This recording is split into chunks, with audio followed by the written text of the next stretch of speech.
They built aircraft that could go into spots that no other aircraft could go in.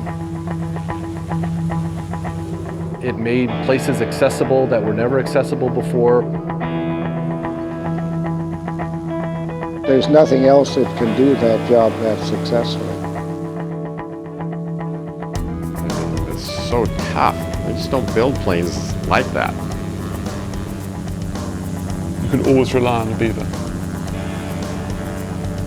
There just isn't any airplane that can do what a Beaver can do. It's a fun airplane to fly, and it gets in almost any place. Makes me happy to get in it, that's all I can say.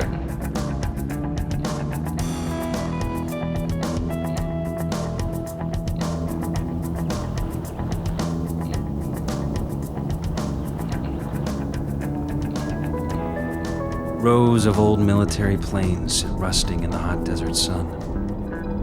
But things are about to change for this de Havilland Beaver, affectionately known as Olivia. She's going to be restored, upgraded, and fit with the latest in aviation technology. Ted Giroux, Director of Aircraft Maintenance, and his team from Viking Air arrived to disassemble Olivia and prepare her for her shipment to Canada.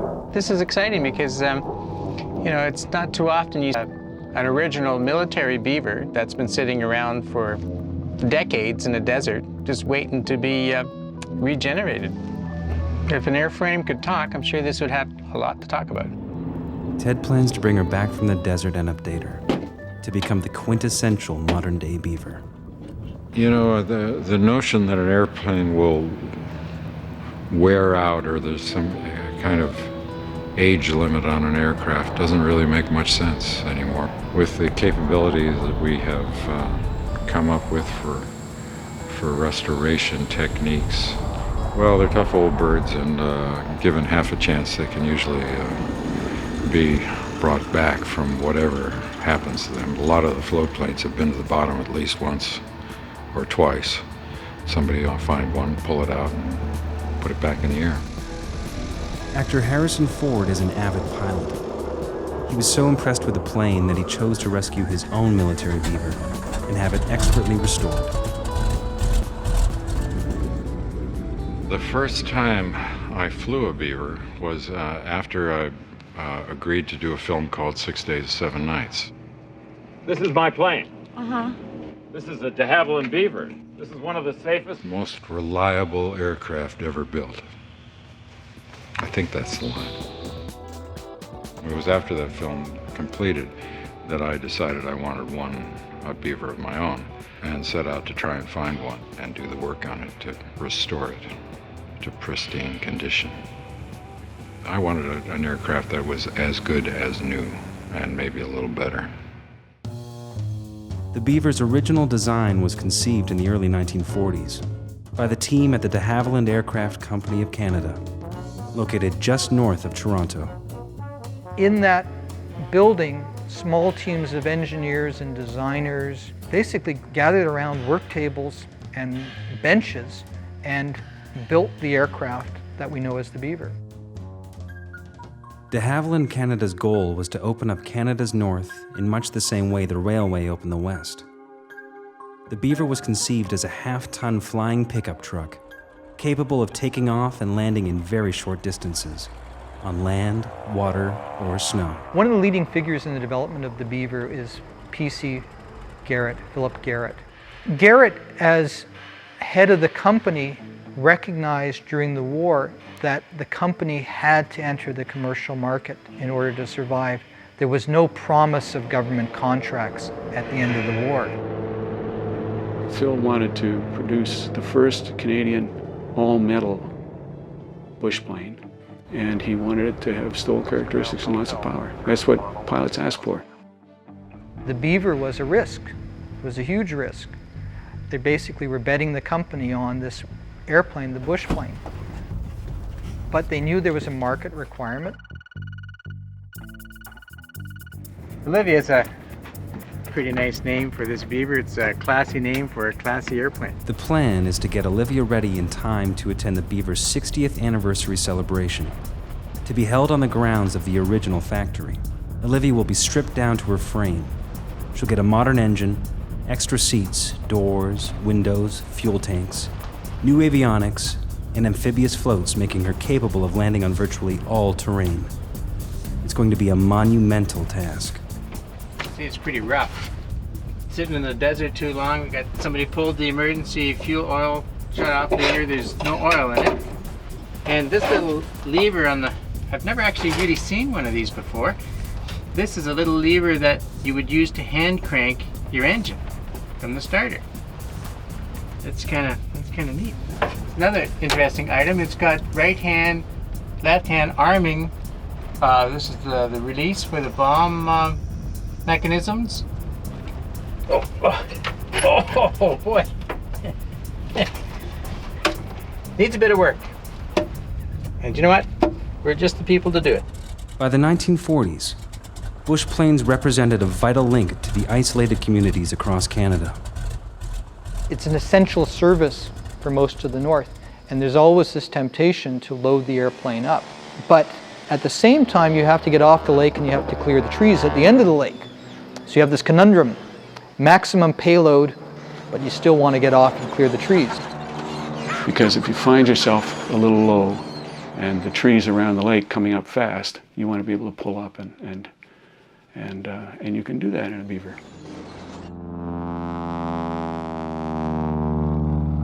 De Havilland embarked on an ambitious and extensive market research process, virtually unheard of at that time. They were way ahead of their time when it came to marketing airplanes and making an airplane fit a market.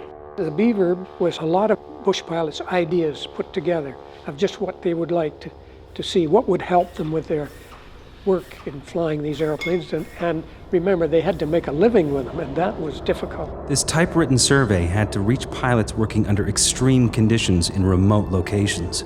The enthusiastic response from the bush pilots, and especially the dean of bush pilots, Punch Dickens, turned out to be a key ingredient for the Beaver's success. Punch probably knew the North better than anyone else during the time that he spent there. He was one of those pilots who had to fly by the seat of his pants.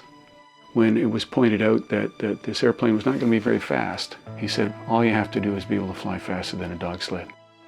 Ideas from some of Canada's greatest aviation heroes were incorporated into the design, customizing it for optimum bush performance.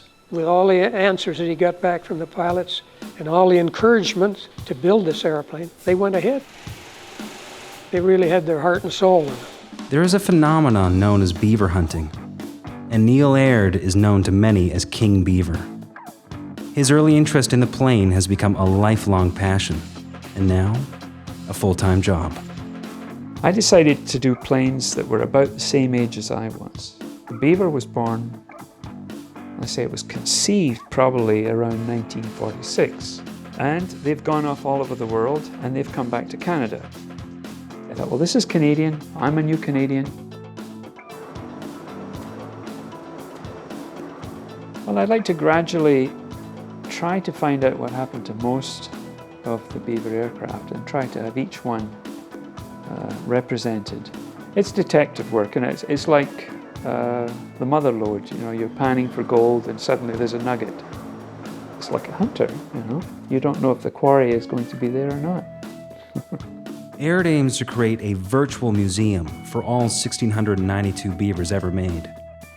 His website has fostered over 500,000 hits and is headquarters for over 300 members from more than 100 countries.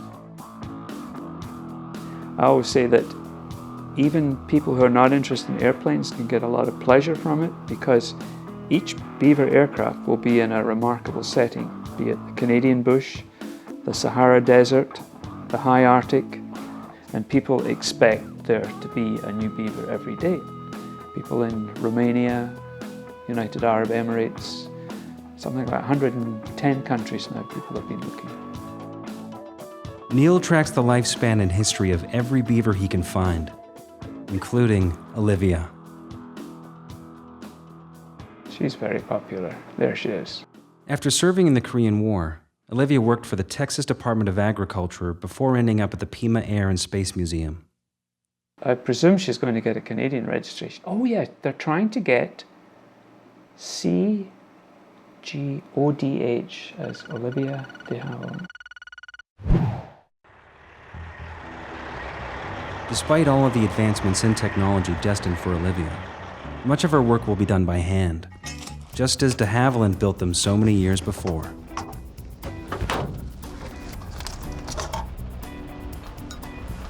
Okay, well this is plan A to do it with a screwdriver. I'm not going to tell you what plan C is. And those are the easy ones. You should see these ones in here. Olivia's wings and other components are removed so that she can fit onto a flatbed truck that will take her to Victoria, British Columbia.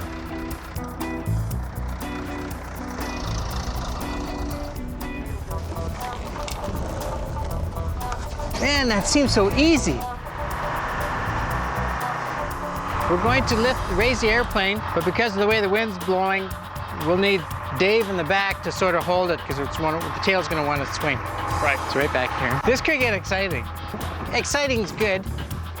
Too exciting is not so good. And having the camera is even worse. You okay? Yeah, I got it. Yell if you need help.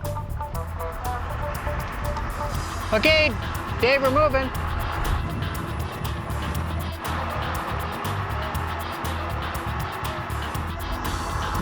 Okay, that's good. Is that center right there?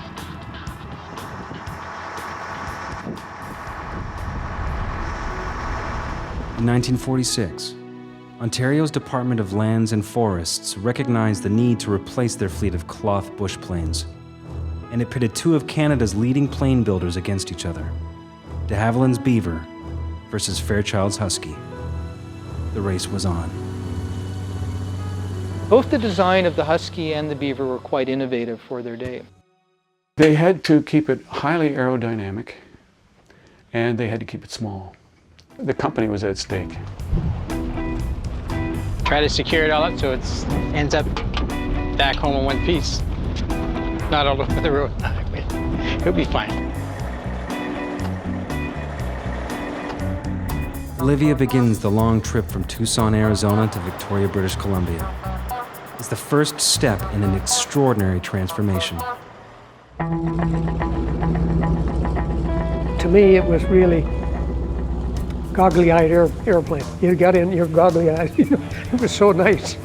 The Beaver is unique in my experience for an aircraft of that size. It's incredibly well balanced and light on the controls. You really can't fly it with two fingers. And pilots will tell you that the reason they love the Beaver is that it has an excessive power. I don't know, it's just it's a magical experience. It's fun. This is an airplane that grew organically out of a need for an aircraft that could go into unimproved strips, land on roads, beaches, carry a hell of a load, and take a fair amount of abuse. The long journey from the Arizona desert to the Pacific coast is over, but restoration of the former military Beaver, Olivia, is just beginning. After 30 years of service and 20 more lying forgotten in the desert, her next flight will be as a brand new airplane. Back in 1946, the Beaver's designers at de Havilland had to answer a number of critical questions before a prototype plane could be built. Because de Havilland was an English company, they originally conceived of this aircraft as being powered by an English engine. The plane, as it looked, was going to be underpowered. And that was the complaint with all Bush aircraft. They were all underpowered. Their solution was to devise a huge wing to compensate for the underpowered engine. I was in Montreal with Phil Garrett, our managing director, and we were having drinks and some dinner with the chairman of Pratt & Whitney Canada. And he said, why don't you put the Wasp Junior into the Beaver? There are lots of these surplus engines around, and it'll give you more power. The Pratt & Whitney Wasp Junior R985 engine was first designed in 1928. It was strong enough and provided even more power than the design now required. The unmistakable sound of the classic rotary engine is recognized the world over. Oh, well, there's nothing in the world that sounds quite like that engine. And it's got a distinctive voice, one that's easily recognized. A lot of people use the analogy that it sounds like a Harley Davidson, and it does. It's music to most people that hear it. Even the pilots that have become deaf listening to it, they love that sound.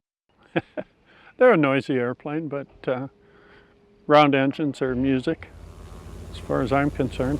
To me, and to many people, it's like hearing a loon on a lake. If I hear a beaver taking off, no matter where it is, my ears will perk up. I mean, this engine's 1928 technology, and here we are, you know, in the 21st century, still driving along merrily. Sometimes they're time capsules. Department of Army Technical Manual. Department of the Army, 1965.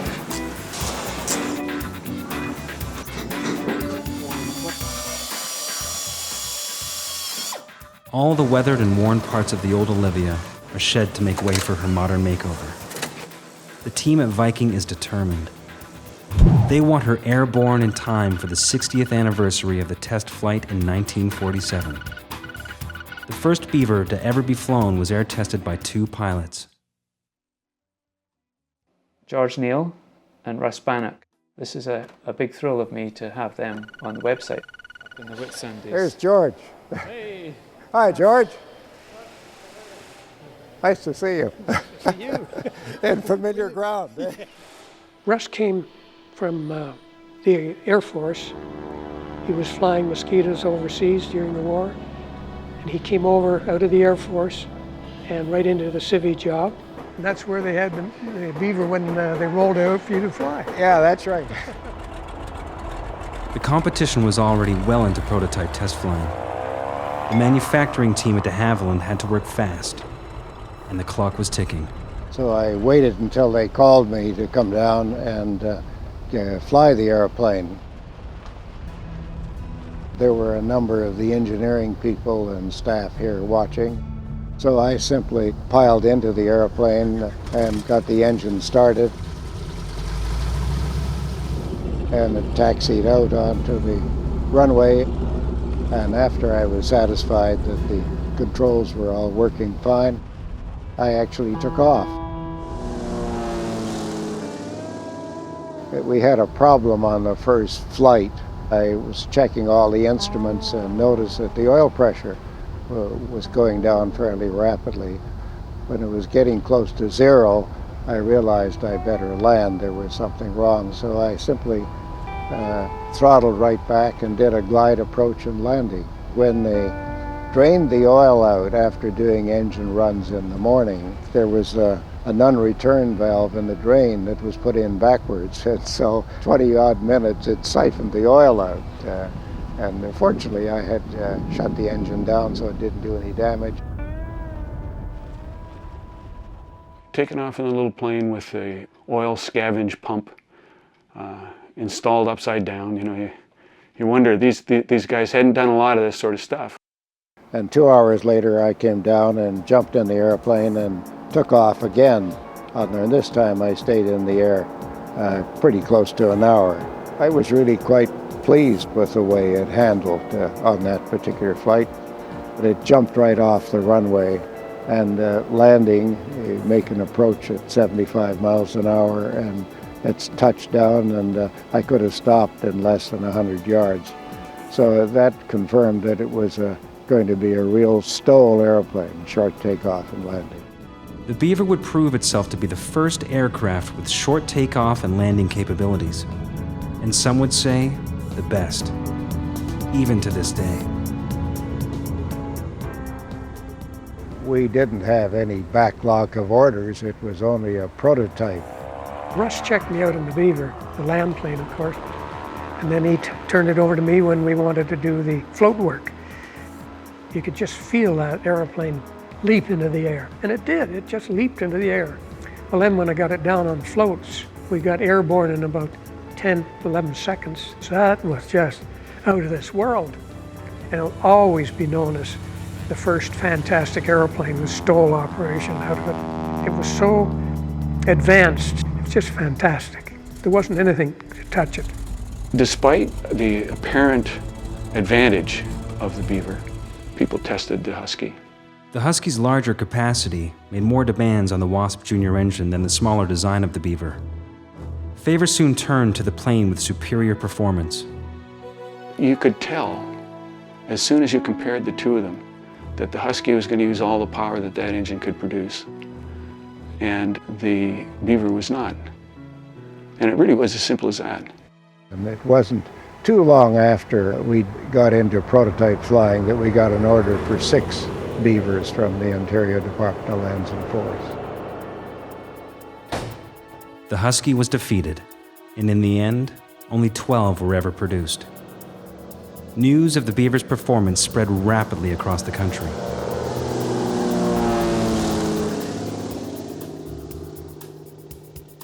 But in order for the Beaver to become a commercial success, de Havilland had to achieve sales beyond the needs of the Ontario government.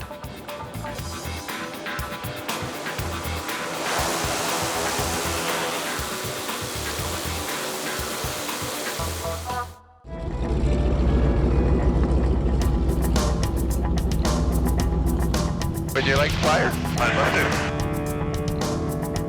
to. It is a remarkably useful airplane. Obviously, it's meant to be heavily loaded and taken in and out of short, unimproved strips. Still a lot of use for it. Over the years, it has developed into the finest float plane that was ever built. Former surplus Army Beaver, Olivia, is almost halfway through being rebuilt into a state-of-the-art bush plane. The bulkhead looks like a toilet seat. We always call it the toilet seat here. Basically, you see, I reskinned it all, made it look real nice and pretty, and it's coming along though. One of the most crucial structural elements is the support frame of the engine, known as the bird cage. So this bird cage actually came from this Beaver when it came in. We sent it for NDT, non-destructive testing. He did ultrasonic testing on it, checked out all the tube thicknesses, make sure there's no corrosion inside. It actually turned up one of the best we've ever found. This thing was like brand new inside, so living in the Arizona desert is a good thing for these planes.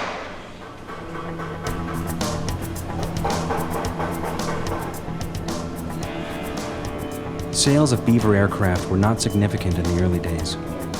De Havilland couldn't sustain more than 1 or 2 aircraft a month. The 11th Search and Rescue Squadron in Alaska advertised that they were looking for a bush plane that they could operate on floats, in and out of rivers and small lakes. So I planned a trip to Alaska. After showing it to Colonel Balkin and some of his staff, he asked if we could take them fishing to some particular spot where they had difficulty getting into. They'd have to drive in with a Jeep for about 20 or 30 miles. The performance of the Havilland STOL aircraft was so much superior to other aircraft of its day that it was essential to show the customer what the aircraft could do. Test pilots really played the role of salespeople. They were really very much showmen in their era. I think I took about 5 people into this lake. It really was a river. When I landed on this river, it wasn't very deep. It was kind of winding. He didn't know when he'd landed them on this creek, basically, he didn't know that he was going to be able to take off from there. While the brass were fishing, he was pounding stakes at the minimum distance and before he had to, change direction in taking off. He had to change direction several times to do that. And that impressed them. That really impressed them because the load was heavier. They caught a lot of fish. Everybody had a good time.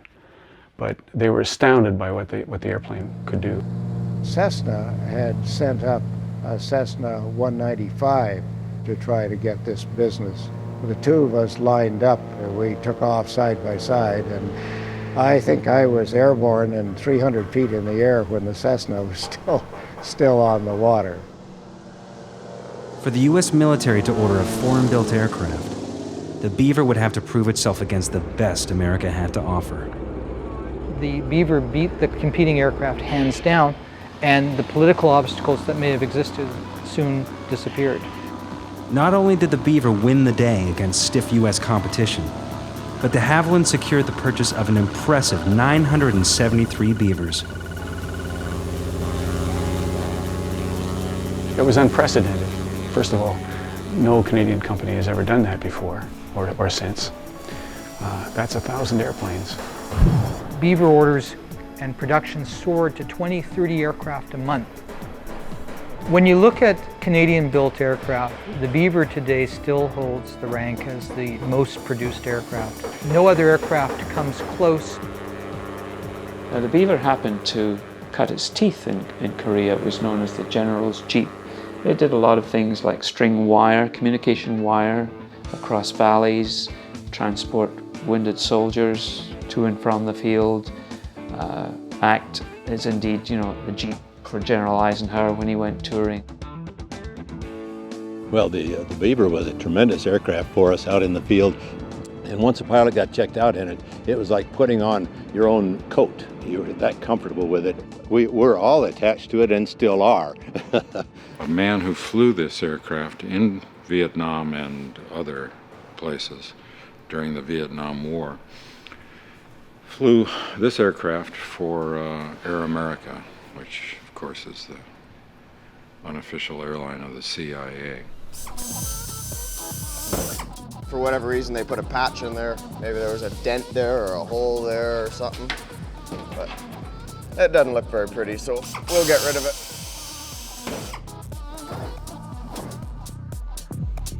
There aren't too many of the original skins left in the airplane because sometimes it's quicker to replace a whole skin panel than to repair a damaged part on it. And this way you get a brand new panel. The Viking crew hurries to have Olivia completed in time to attend the anniversary of the Beaver's 6 decades of service. Hey Jeannie, looks like they like the scheme. She's like a desert queen that's being resurrected. I mean, she spent 20 years in a museum and I don't think they ever thought she'd fly again, and she's gonna fly again. My job as the mechanical cosmetician is to turn her into this.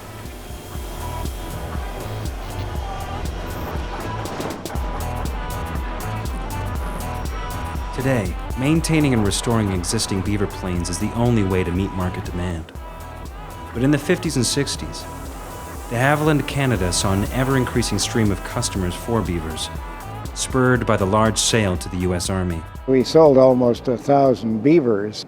The fact that you sell Beavers in that number to the U.S. military makes it attractive to commercial people around the world. If the American Army think it's so good, maybe we should have a look at it. It allowed the sale of a lot of other commercial airplanes.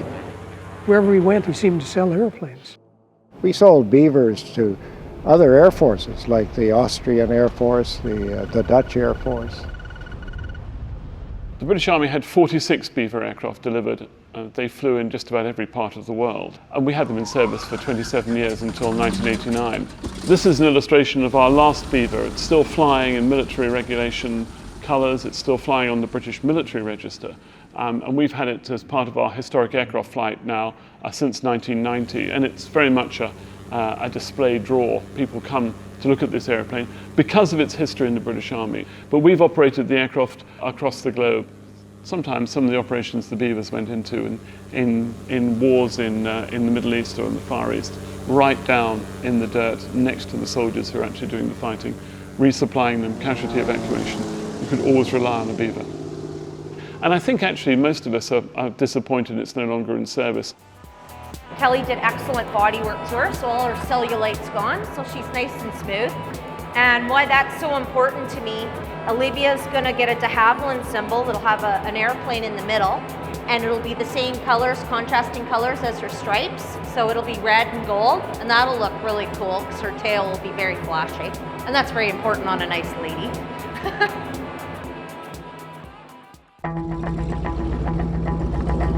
Nothing's ever been built that does what the Beaver does today. Absolutely immortal in British Army service. It will go on for many years to come. So it's current history, living history. Beaver planes have not been produced since 1967, yet they are still highly sought after as the definitive bush plane. The $1 million restoration of Olivia is easily justified.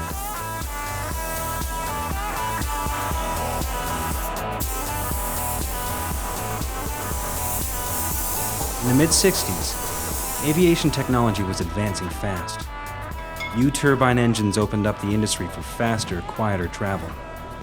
De Havilland Canada modified the original piston engine Beaver design to incorporate the new technology, giving the Beaver an even higher rate of climb, greater altitude, and the ability to carry heavier payloads. What was the reasoning behind stopping the Turbo Beaver production at 60? This was a character named Ted Emmert, who was became chairman of Hawker Siddeley Canada, which had taken over de Havilland. And he had the idea that we should get out of these small airplanes and get into bigger airplanes. And he just directed that production be stopped, which was kind of stupid. Look, if somebody could actually put the Turbo Beaver back into production, there'd be a market for it. After only 60 turbos were made, de Havilland began to shift its focus towards larger airliners. Despite the increasing popularity of the Beaver, the entire line was shut down, and production ended in 1967. And you see I've got the crew, Brian and James, building up the brand new PT6-34 engine. All the sheet metal aspects of the conversion has been completed, so this is a milestone for the Turbo Beaver project.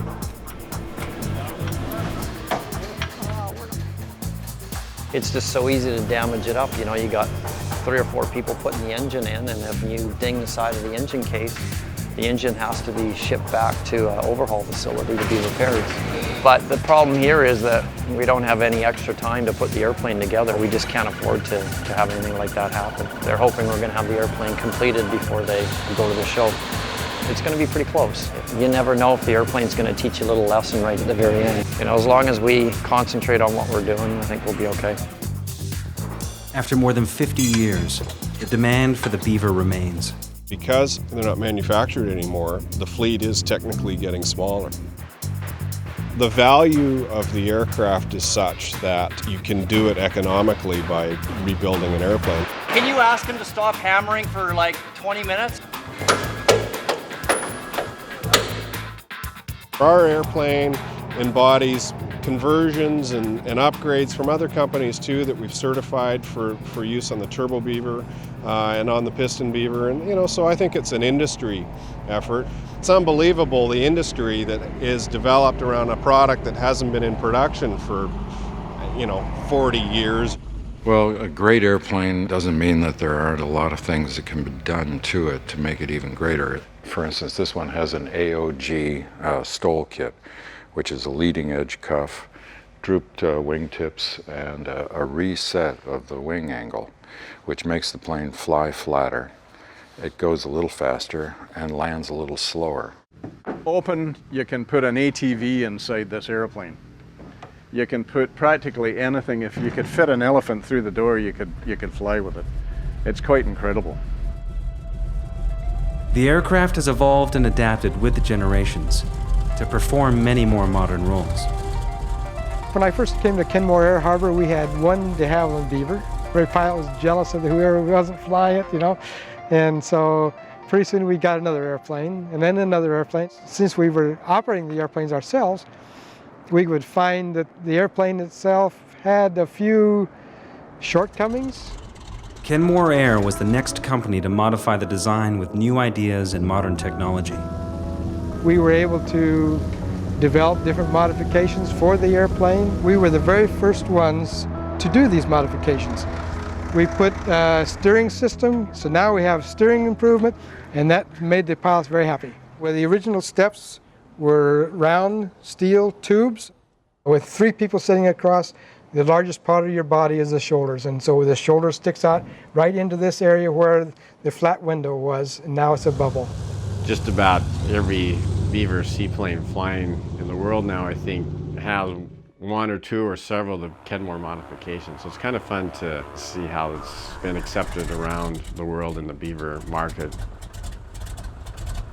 A lot of the little things that Kenmore pioneered are part of the package on this airplane. Near the end of the Vietnam War, the helicopter was quickly becoming the aircraft of choice for Army operations. And the surviving Beavers were made surplus. That was the beginning of our Beaver rebuild program. 40 years later now, I think over 130 Beavers have come through our shop, been rebuilt and so forth. It's quite exciting to have seen the condition a lot of these military surplus planes came in, mothballed, haven't flown for years, to a final rebuild. It was quite amazing to see that. One of our big markets was refurbishing the Beavers and selling them to Alaska operators. Kenmore Air is one of the largest and busiest Beaver operators in America. It's here that Harrison Ford's Beaver was rebuilt. I visited quite a few times while Kenmore were putting the airplane together, and it was everything I hoped it would be. I think it was one of the military fuselages still here that we were able to rebuild for him and fixed him up with a nice airplane that seems to be real happy flying it all around the country. Flying low level across this country, you get to see not just the great natural beauty of the country and the scope of it, but a sense of the history of the country, the way it grew up. I love taking on new challenges, like short strips and crosswind and tail wheel airplanes. And this is beautiful. 8,500 feet over Briley, Idaho. Not a bad way to spend the afternoon.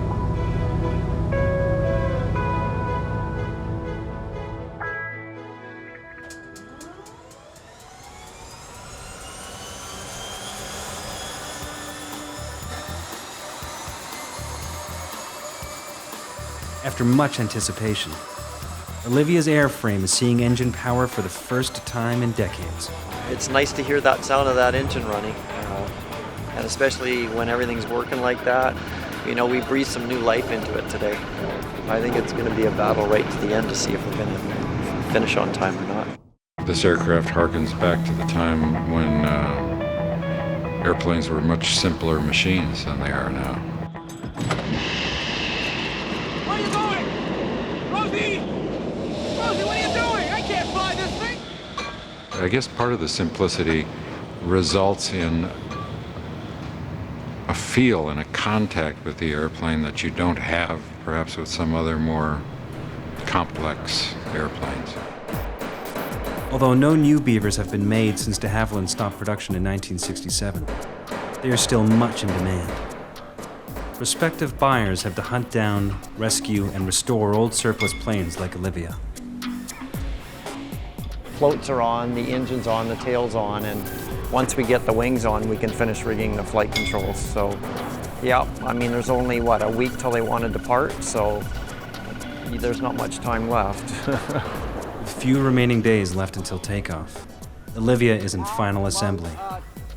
Her second maiden voyage will see her return to that very hangar she was built in over half a century ago.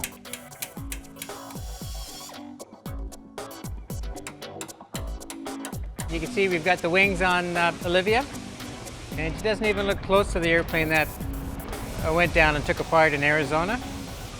It's like basically like a moth turning into a butterfly, so to speak. First time it's been flying in 30 years, and we're all looking forward to it. And Dave Curtis over here is actually really looking forward to it because it's his baby. And actually what you see here is a total of about 5,900 man-hours.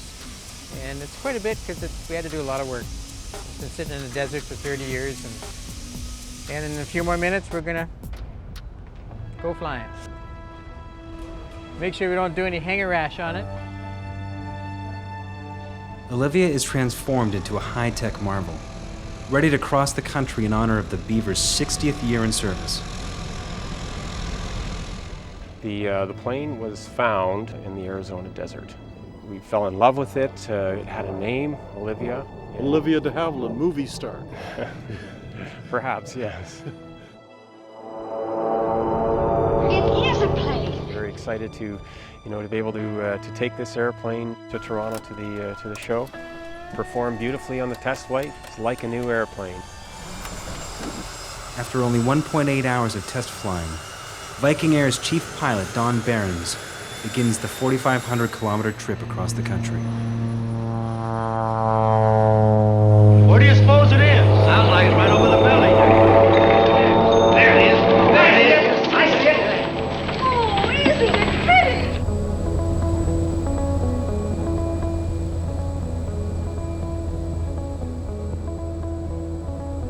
Restored military beaver, Olivia, crosses Canada's vast expanse with just days remaining before the 60th anniversary celebrations are set to begin in Ontario.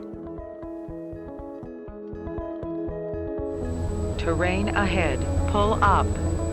You reckon? They're just off of Nelson 2 minutes ago, and we're eastbound on a flight plan. Can you activate if it's not already? She's flying higher, faster, and farther between stops than she ever has before.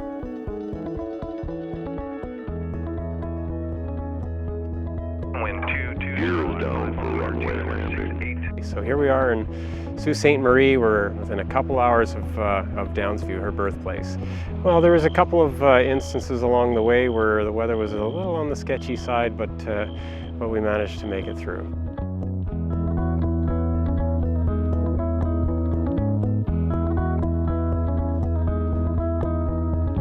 Oscar Delta Hotel, turn in final, landing Downsview.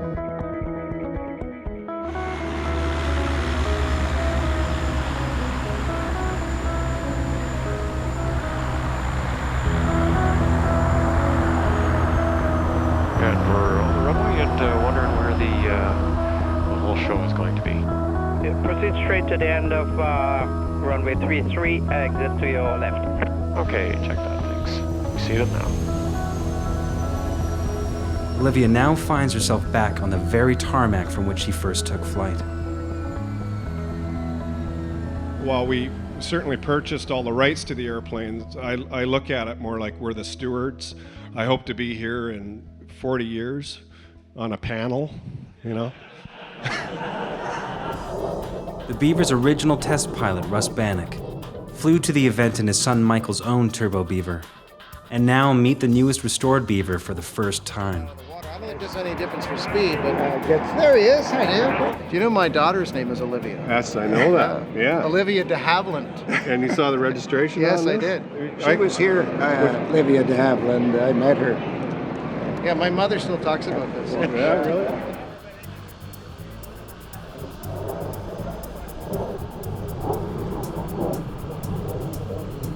Do you have a number in mind of beavers you thought you'd sell? Yeah, we sure. We thought we'd sell a couple of hundred beavers. And with a bit of luck, we might sell 400 or 500. We never ever thought we'd sell almost 2,000. Why is the piston beaver floats selling for $500,000 when it originally sold for $30,000 with floats? And that's because there's nothing to replace it. That's right. Modern beavers are still being used every day for agricultural and surveying work, and by commercial operators, commuters, and tourists across the globe.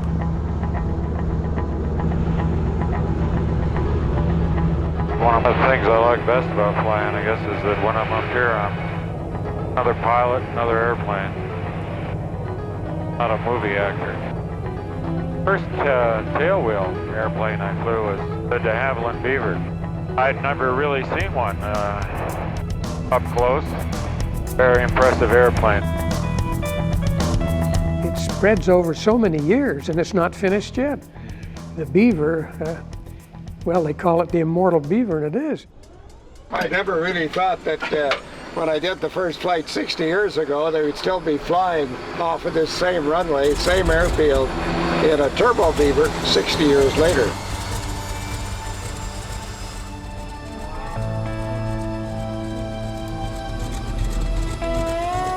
Original test pilot Russ Bannock takes off from the very same runway that the Beaver first flew from, some 60 years before.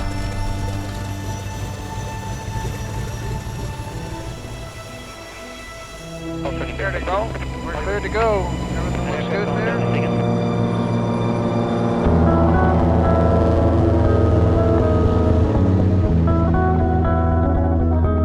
Several Beavers airborne, and I'm departing runway 15 behind them. Roger. What was the actual date you did the first flight? August 16th. Was it? 1947. It's just something that burns its way into your psyche. It's a beautiful thing.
Makes me happy to get in it, that's all I can say.